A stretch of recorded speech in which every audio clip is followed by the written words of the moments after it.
নমস্কার। আজকের রেসিপি হলো বাঙালির অতি পরিচিত দই মাছ। আমি এখানে দই মাছটা বানাবো রুই মাছ দিয়ে। রুই মাছের 3টে টুকরো আমি এখানে নিয়েছি। প্রথমে মাছগুলোকে ভালো করে ধুয়ে পরিষ্কার করে স্বাদ মতো নুন আর হলুদ গুঁড়ো দিয়ে মাখিয়ে 10 থেকে 15 মিনিট মতন রেখে দেবো। এবারে আমি এখানে একটা মশলা বানিয়ে নেব, যার জন্য মিক্সার গ্রাইন্ডারে আমি এখানে একটা পেঁয়াজ, 3 ইঞ্চি আদা আর স্বাদ মতন কাঁচা লঙ্কা দেব। আমি এই রেসিপিতে কিন্তু কোনো রকম রসুনের ব্যবহার করব না। এখানে আমাদের মশলা তৈরি হয়ে গেছে। এবার কিছুটা কিশমিশকে আমি এরকম জলে ভিজিয়ে রেখে দেব। 2 টেবিল চামচ মতন দই এখানে আমি নিয়ে নিয়েছি। দইটা যদি ফ্রেশ হয় তাহলে কিন্তু খুব ভালো হয়। দইটাকে খুব ভালো করে আমরা ফেটিয়ে নেব। এবার কড়াইতে সাদা তেল গরম করে মাছগুলোকে আমরা 2 পিঠ ভালোভাবে ভেজে তুলে রাখব। আমি দই মাছে সর্ষের তেল ব্যবহার করি না, সাদা তেলে করি, তবে আপনারা ইচ্ছা করলে কিন্তু সর্ষের তেলেও এটা করতে পারেন। এখানে আমি যে পরিমাণগুলো দিয়েছি এই সমস্ত পরিমাণ কিন্তু এই 3 টুকরো রুই মাছের হিসেবে। যদি আপনারা এর থেকে বেশি মাছের পরিমাণে করেন তাহলে অবশ্যই বাদবাকি উপকরণগুলোর পরিমাণও বাড়িয়ে দেবেন। এবারে এই তেলের মধ্যে আমি তেজপাতা, ছোটো এলাচ আর দারচিনি ফোড়ন দেব। তারপর এখানে আমি যেই মশলাটা বানিয়েছি সেই মশলাটা দিয়ে দেব।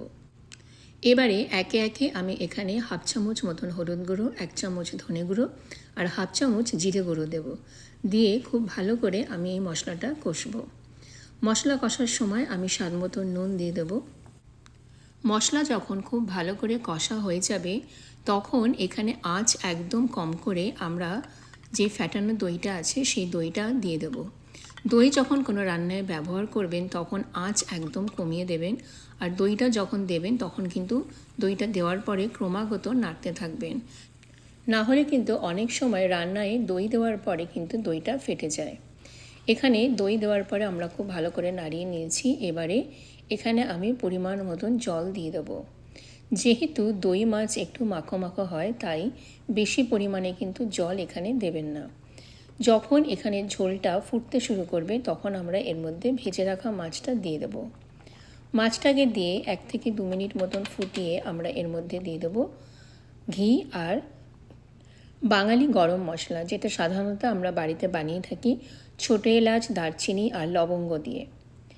তারপর কিছুক্ষণ নাড়াচাড়া করব। এবার একদম শেষে এখানে আমরা 1/2 চামচ মতন চিনি দিয়ে দেবো। এই দই রুইটা কিন্তু একটু মিষ্টি মিষ্টি খেতে ভালো লাগে।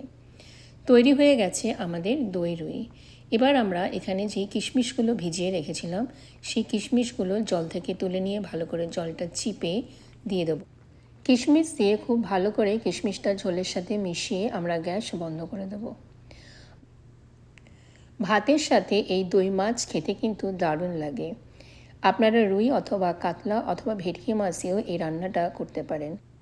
বাড়িতে কোনো অনুষ্ঠান থাকলে আপনারা কিন্তু মেনুর মধ্যে এই দই মাছকে রাখতেই পারেন, কারণ এটা খেতে শুধু সুস্বাদু নয়, এটা বানানো খুব সহজ। তাহলে বাড়িতে এই রেসিপিটা একবার অবশ্যই ট্রাই করে দেখবেন। আজকের মতন আসি, আরও একটা নতুন রেসিপি নিয়ে খুব শিগগির দেখা হবে আপনাদের সাথে। নমস্কার।